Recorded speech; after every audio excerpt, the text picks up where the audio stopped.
지금 여러분께서는 YTN 해직기자 노정면이 진행하는 국민TV 라디오 노정면의 뉴스바를 듣고 계십니다. 정부는 대형 병원의 수익성이 악화돼 영리 자회사 설립과 원격 진료 등을 허용해야 한다는 입장입니다. 하지만 의료계와 시민단체들은 이는 의료 민영화, 의료 영리화라는 입장입니다. 대형 병원의 경영 위기는 과연 사실일까요? 이와 관련해 뉴스타파가 단독 보도를 했습니다. 가짜 특종이 판치는 언론 환경에서 진짜 특종의 의미를 생각해보는 특종의 진수. 오늘 뉴스타파의 특종 보도에 대해서 알아보도록 하겠습니다. 미디어스 김한 기자 나와 계십니다. 안녕하세요. 네, 안녕하세요. 네. 경영이 어렵다고 하던 대형 병원들 막대한 수익을 올리고 있어요? 네, 실제로 사람들이 이제 그럴 거다라고 추정은 했었는데요. 1월 17일자 뉴스타파가 대형 병원들 38개 회계 자료를 분석하면서 네. 대형 병원들이 수익성 악화는커녕 막대한 수익을 올리고 있다. 대형 병원이 수익성이 악화되었다라는 건 회계 장난이다. 이런 단독 보도를 내보냈습니다. 네, 회계 장난. 구체적으로 어떤 내용입니까? 네, 회계상의 고유 목적 사업 계정을 두는 것인데요. 순이익을 목적성 사업 자금으로 적립하는 방식입니다.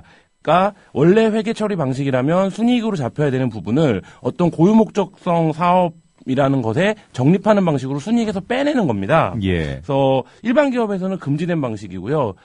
회계 전문가들은 분식회계 방식이다 이렇게 보고 있습니다. 여전히 좀 어려운데 구체적으로 사례를 들어볼까요? 네, 연대 세브란스의 경우가 대표적인데요. 연대 세브란스 병원의 경우에 2012년 회계 자료에 따르면 66억 원의 단기 순손실이 발생했습니다. 근데 이 손실의 배경에는 고유 목적 사업 계정이 있는 거죠. 신촌을 지나다니다 보신 분들도 계시겠지만 엄청나게 큰 건물을 지금 짓고 있습니다. 네. 이미 이제 완공도 됐고 했는데 이 건물을 짓기 위해서 별도로 돈을 적립하고 있는 겁니다. 그러니까 이 건물을 짓기 위한 적립되는 돈은 순이익에서 빼버리는 방식이죠. 근데 이 금액이 얼마냐? 2012년 한 해에만 2,576억 원을 이 계정으로 적립을 했습니다. 네. 그러니까 이 돈은 실제 단기 순이익에 더해졌어야 될 부분이고 그렇다면 전년도에 세브란스 병원의 수익은 실제로 2천억 이상의 흑자가 난 것이죠. 이런 방식으로 계산을 해보면 최근 5년 동안 세브란스 병원은 1조 원 이상의 순이익을 기록한 것으로 뉴스타파 보도 결과 밝혀졌습니다. 네. 그러니까 어떤 목적이 있는 사업은 회계에서 빼버리는 거군요. 그렇죠. 그러니까 지금 말씀하셨습니다만 연세 세브란스 병원이 어떤 병원을 새로 짓는데 거기 그 목적을 위해서 적립되는 돈들은 아예 순이익이냐 손실이냐 여기서는 계산해서 빼버리는 거죠. 네, 그렇습니다. 그게 2012년 한 해에만 2,576억 원. 네. 그 해에 손실이 66억 원 났다고 했으니까 정상적으로 계산을 해보면 2,500원 이상 순이익이 났던 거군요. 그렇죠. 2,500억 원 이상 순이익이 난 거고 이런 방식이 이제 한 해 두 해 한 것이 아니라 누적되어 왔다는 거고 5년을 따지면 연 1조 이상의 순이익이 났다라는 겁니다. 그래서 회계 전문가들은 이게 있을 수 없는 방식이다. 일반 기업의 회계에서는 네. 분식회계다 이렇게 얘기를 하고 있고요. 뉴스타파가 이렇게 38개 병원의 최근 5년간의 자료를 분석한 결과 정상적으로 회계 처리를 했다면 대형 병원들의 순이익이 최소한 2조는 넘는다.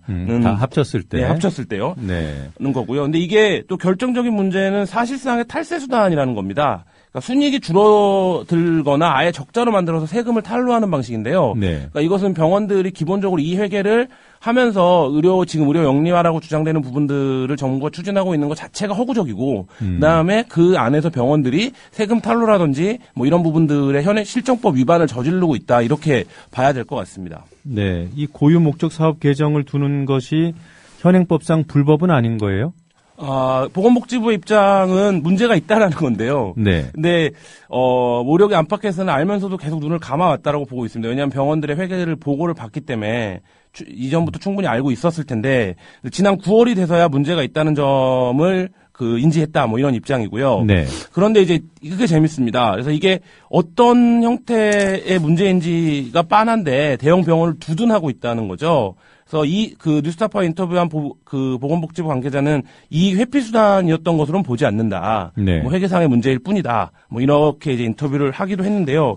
이 부분에 그러니까 고유목적 사업 계정으로 탈세를 했거나 이렇게 했다면 그것은 제가 보기엔 현행법상의 명백한 위반이 될 것 같고요. 그다음에 의료법인이 회계 처리를 하는 방식이 일반 기업과 완전히 이제 같다라고 할 수는 테기 때문에 그 부분에 대해서는 좀 이제 회계적인 그 전문성을 갖고 들여다보는 과정이 필요하지 않나. 근데 어쨌든 기본적으로 순이익을 줄이는 방식으로 세금을 덜 냈다면 그것은 이제 문제가 그 실정법상의 문제가 되는 문제라고 할 수 있겠습니다. 네. 이익 회피 수단이었던 것으로는 보지 않는다. 이게 보건복지부 입장이에요. 네, 그렇습니다. 인터뷰를 했던 관계자 입장입니다. 네. 글쎄요.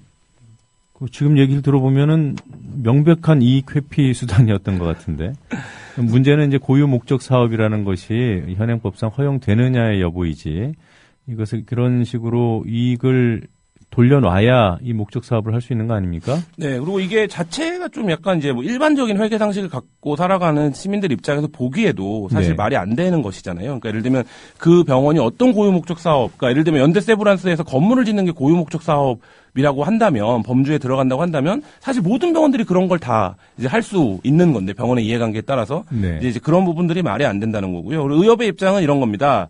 이거 자체가 대형 병원에 대한 특혜라는 것이죠. 그러니까 이런 개정들이, 그러니까 이런 회계 방식들을 인정하고 이런 회계 방식을 만약에 토대로 해서 대형 병원들에게 더 많은 혜택을 줘야 된다라고 주장하는 것 자체가 특혜라는 것이고요. 기재부 입장도 재밌는데요. 지금 이제 그 의료 민영화라고 부르는 정책의 드라이브를 기재부가 걸고 있는 상태인데 네. 언론 보도에 따르면 대형 병원 수익 악화는 자명하다는 입장을 대변인도 하고 이 뉴스타파랑 인터뷰를 한 관계자도 합니다. 기재부 관계자가.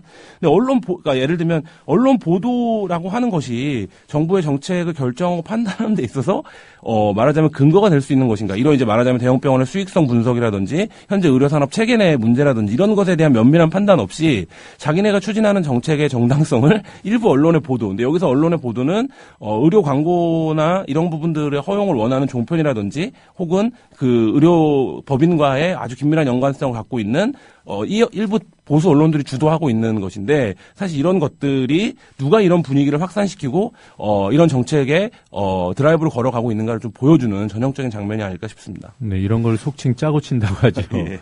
그럼 앞으로는 뭐 뉴스타파 보도에 따르면 대형 병원 수익 문제에 전혀 문제가 없다. 오히려 돈이 남아서 그렇죠. 이러저러한 사업을 벌이고 있다. 이런 입장을 가져야겠군요. 그 대형 병원에 가보신 분들은 아시겠지만 사실 뭐 2주, 3주는 예약이 안 되는 게 기본입니다. 일반 환자들 입장에서는. 그 정도로 이제 환자들이 많이 밀려 있고 병원들도 뭐 엄청나게 의리의리하게 지금 다 리모델링해서 탈바꿈이 되어가고 있는데 네. 이런 상황에서 대형 병원이 수익성이 떨어진다는 것 자체가 체감적으로 병원을 이용하는 사람들한테 전혀 와닿지 않는 얘기고요.